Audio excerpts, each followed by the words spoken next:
Lamborghini was founded by Ferruccio Lamborghini in 1963. It actually started as a tractor company. So Ferruccio was building tractors for farming and many other uses. He had his own Ferrari. He actually had bought himself a white Ferrari and then a black Ferrari for his wife.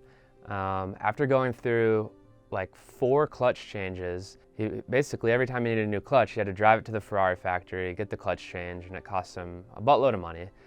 Even for a wealthy man, he was like, this is kind of outrageous. And so when it was like the 4th or 5th time to change it, he's like, you know what? We got plenty of mechanics. We know how to work on tractors. Why can't we work on a supercar? So he had his tractor mechanic actually pull the engine apart, pull the transmission off, and he realized it was the exact same clutch that they use in their tractors. So Lamborghini, Ferruccio, he was always known as let's say an extravagant guy and somebody who was really out there. Fun fact, he actually had the Ferraris at his tractor dealership, and what he would do is he'd bring customers along and take them for rides in his Ferraris to go get lunch. So that was one of his uses for his Ferraris. But after noticing this clutch thing, he couldn't handle it. So he goes and talks to Enzo Ferrari and says, you're using my tractor parts to build your Ferraris. As you can imagine, Enzo, who is also known to be a pretty hard-headed and extravagant guy, he didn't like this. So now we have 2 old Italian guys, very upset with each other. One building supercars, one running tractors. They're about to get in a fisticuffs, and that's kind of how Lamborghini began. So you can look up the actual words as to what happened between Enzo and Ferruccio on this fateful day. But Enzo pretty much said, you're a tractor driver, you're a mechanic. What the hell do you know about my supercars? They're perfect. In the usual Lamborghini style, he said, all right, well, I'm gonna go build my own. You can go screw yourself, I'm done with Ferraris. And so in 1963, they started building their own supercars. So Lamborghini brought its first car to an auto show in 1963. And from there on, for the next decade pretty much, they blew up. They were doing super well. And then the oil crisis hit. The oil crisis actually caused them to then go bankrupt 5 years later. It then shuffled hands through a bunch of different companies. I think there were 3 or 4 new owners. But fast forwarding into the late 90s, it was then acquired by Volkswagen, a subsidiary of Audi. In my personal opinion, this is kind of when Lamborghini really took off, let's say. I mean, they're always around, they're always building sick cars. Lamborghini Miura is like one of my favorites. I think I said that right. That was like one of the original Lamborghinis. That thing is so sick. They were always like total race cars. Complete Lamborghini fashion, as he was, so were his cars. They were just totally outrageous, didn't have cup holders, upkeep, or any of these things. But once it was acquired by Audi, they realized we really need to do something with these vehicles so that we can actually sell them and actually grow this company. So fast forward a couple years later, the Lamborghini Murcielago. The all-time, hands down my favorite Lamborghini ever. I think it's funny because it was that transition between the Diablo, which was still a full-on race car, really like not something you want to daily drive, and then going forward to like the Aventador and the Huracan, where those are, you guys are gonna flame me for this, but they're toned down. They're not really race cars anymore. They're extremely fast supercars, but that rawness kind of taken away by a lot of the new age technology and electronics. Now we are advancing, and that's awesome, and I love it. That rawness, that feeling that Lamborghini used to give you where it just scares the hell out of you, those don't exist with these newer vehicles. And the Murcielago was that perfect blend of absolute Lamborghini race car rawness, but something you could actually maintain and drive on the daily. So Jameson's behind the camera right now. I was just taking a sip of my coffee and he was saying, I disagree with the Murcielago thing. His favorite's actually the Diablo. So guys, help us blow his channel up. JMO, get rid of your fake F50, please. And then we'll go and get a Diablo and slam that thing, make it outrageous.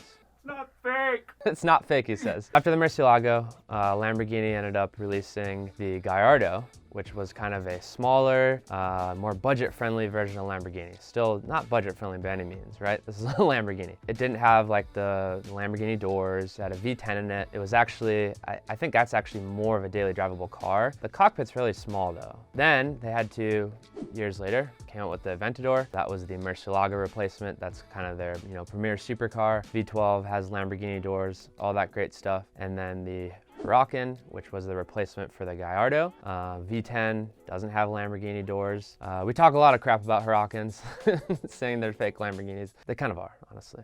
I don't know, but I don't really understand why they have the Gallardo and the Huracan. Honestly, I think if Lamborghini himself were here today, he would be a little bit disappointed in those vehicles.